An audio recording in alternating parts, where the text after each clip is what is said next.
En pleine crise de l'itinérance, d'ailleurs, on vous en parlait hier, de ces commerçants qui en avaient assez de devoir composer avec le quotidien de la clientèle vulnérable, imprévisible aussi. Eh bien, aujourd'hui, c'est une propriétaire de CPE qui appelle à l'aide pour protéger une autre clientèle vulnérable, les jeunes enfants. Yves Poirier. Des parents qui laissent leurs enfants devant des personnes en train de consommer des drogues dures, devant un nuage de crack. Est-ce que c'est ça la ville qu'on veut? Au lendemain de la sortie en règle de la SDC Montréal-Centreville face à l'insécurité grandissante, on veut retrouver un endroit où les enfants peuvent vivre dans la paix. C'est la directrice du CPE, le Petit Palais de l'avenue Vigée, en face du Palais des Congrès, qui tire à son tour la sonnette d'alarme parce que les enjeux auxquels est confrontée Mme Chabot et son équipe sont les mêmes que les commerçants. Toxicomanie, itinérance et santé mentale. Nous devons faire le tour de la cour et on retrouve des pipes de crack.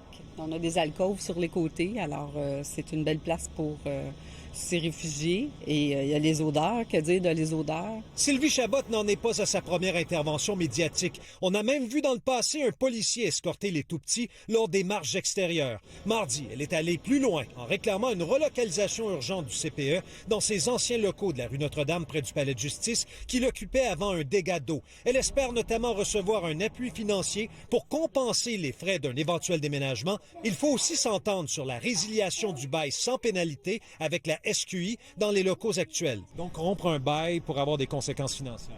Des très grosses conséquences financières pour une organisation comme un CPE, évidemment. On parle de dizaines de milliers de dollars. Et on est un petit peu à la remorque de ce que la SQI veut bien faire et de ce que le ministère de la Justice nous transmet comme information. Confidence troublante de cette mère de famille dans le cadre de l'entrevue, Safiette, qui a fréquenté le CPE, s'est mise à imiter des sans-abri. Le ministère de la Famille, par contre, nous accompagne présentement, fait certaines démarches, mais c'est toujours la réponse, à vrai dire, qu'on obtient généralement, c'est on est en austérité, coupure budgétaire, on n'a pas les fonds requis, alors qu'on ne demande pas la lune.